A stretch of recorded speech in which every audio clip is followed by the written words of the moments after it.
고린도전서 13장 12절 말씀을 같이 보시겠습니다. 우리가 지금은 거울로 보는 것 같이 희미하나 그때에는 얼굴과 얼굴을 대하여 볼 것이요 지금은 내가 부분적으로 아나 그때에는 주께서 나를 아신 것 같이 내가 온전히 알리라. 아멘.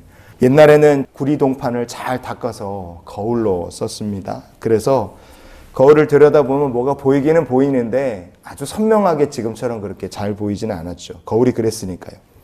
신앙생활도 비슷한 경우가 있습니다. 어떤 때는 내가 하나님을 뜨겁게 사랑하는 것 같아요. 그런데 어떤 때는 그러지를 못합니다.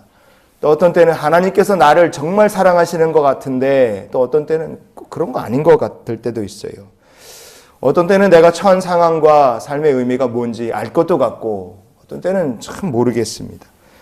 어떤 때는 하나님 앞에 내가 참 존귀한 자다. 그래서 마음이 행복하고 은혜가 충만하고 기쁜 하나님의 자녀로서 삽니다. 근데 어떤 때는 너무 내 자신이 초라하고 마음속에 화가 나고 받았던 은혜가 다 사라지고 내가 진짜 예수 믿는 사람인가 그런 생각이 들 만큼 심령이 무기력해질 때도 있습니다.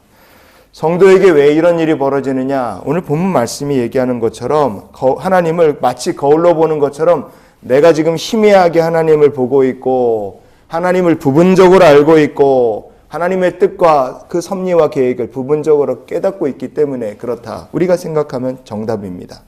그렇다면 우리가 영적 상황이 어떠하면 이렇게 하나님을 부분적으로 보고 부분적으로만 알아서 거울로 보는 것처럼 희미하게 하나님이 보이는 것인가? 그것은 11절에 나오는 말씀처럼 어린아이 같이 자기 중심적일 때 우리 믿음이 그렇게 될 수밖에 없습니다.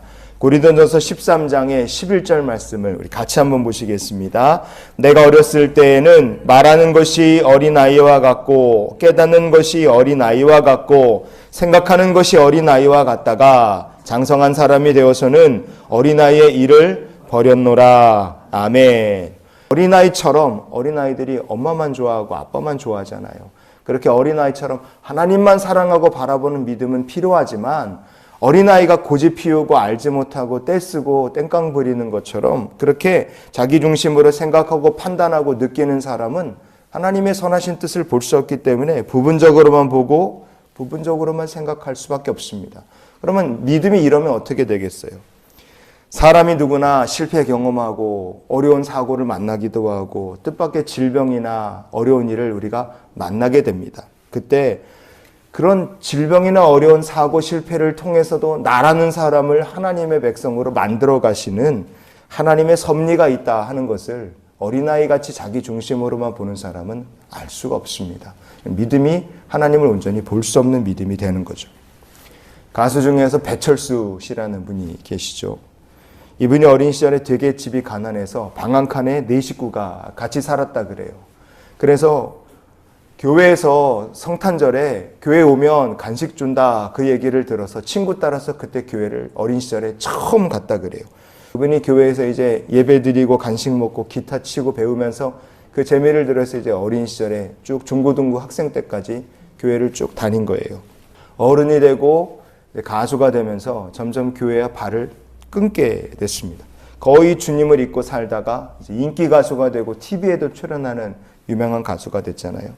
근데 그런 그가 주님을 잊고 살던 어느 날 사고가 터진 거예요. 1983년도에 KBS에서 방영했던 젊음의 행진이라는 프로그램에 이분이 가수로 이제 등장해서 이제 노래를 부르려고 하는데 기타를 이렇게 치면서 전주 때 이렇게 마이크 있는 데로 이제 앞으로 나가서 노래를 부르려고 하는데 자기가 보기에 마이크가 좀 삐뚤어져 있더랍니다. 그래갖고 이제 노래는 전주가 나오고 이렇게 자기 기타 치고 있다가 손을 뻗어서 마이크를 이제 노래하려고 마이크를 똑바로 세팅하려고 딱 붙잡는 순간에 마이크에서 전기가 통한 거예요.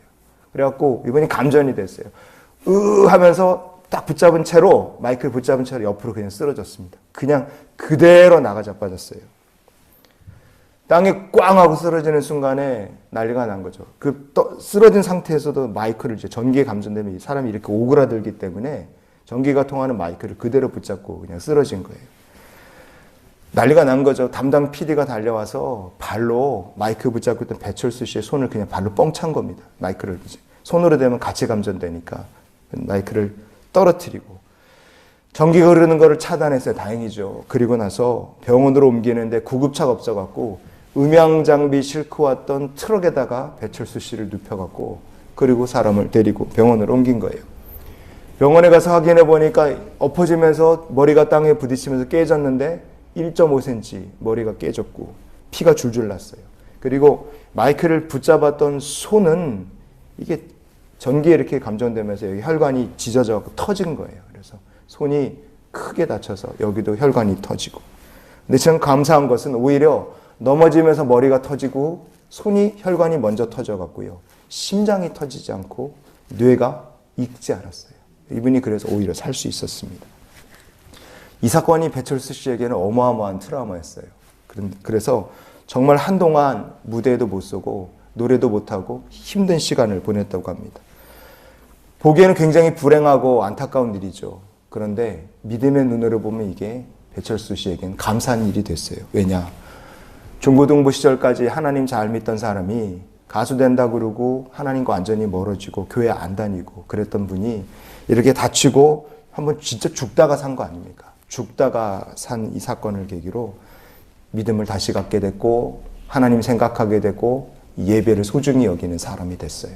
이 사건이 계기가 돼서 다시 신앙생활을 열심히 그리고 그는 예배자가 됐고 지금은 안수 집사님이 돼서 하나님을 잘 섬기고 있습니다. 여러분 우리는 이해가 되지 않는 사건이나 질병 실패를 만날 때가 있어요. 그때 우리가 시선이 고집불통 어린아이 같이 되면 이렇게밖에 볼 수 없습니다. 그러면 어떻게 됩니까? 내가 부분적으로 아는 거예요. 하나님께 원망하고 시험 들고 낙심할 수밖에 없어요. 그러나 우리가 하나님의 사랑과 은혜를 힘입고 이 실패와 어려움과 낙심 가운데서도 하나님의 선하신 뜻이 있다. 우리가 그때 그렇게 믿을 때 주께서 나를 아신 것 같이 우리가 온전히 주의 뜻을 알게 될 줄 믿습니다. 하나님 그렇게 역사하실 줄 믿어요. 그래서 이런 기도로 그래서 한날의 삶을 살기를 원해요. 영의 눈을 열어 하나님의 선하신 뜻을 보게 하여 주시옵소서. 어린아이처럼 자기중심적이고 부분적으로만 하나님을 알고 본다면 우리는 쉽게 낙심하고 우리의 상황 속에서 금방 우리의 믿음이 작은 일로도 시험에 들 수밖에 없습니다. 그러나 나를 향하신 하나님의 사랑이 있다. 하나님의 선하신 계획이 있다는 것을 우리가 알게 될 때 그때 우리가 하나님을 온전히 알게 될 줄 믿습니다.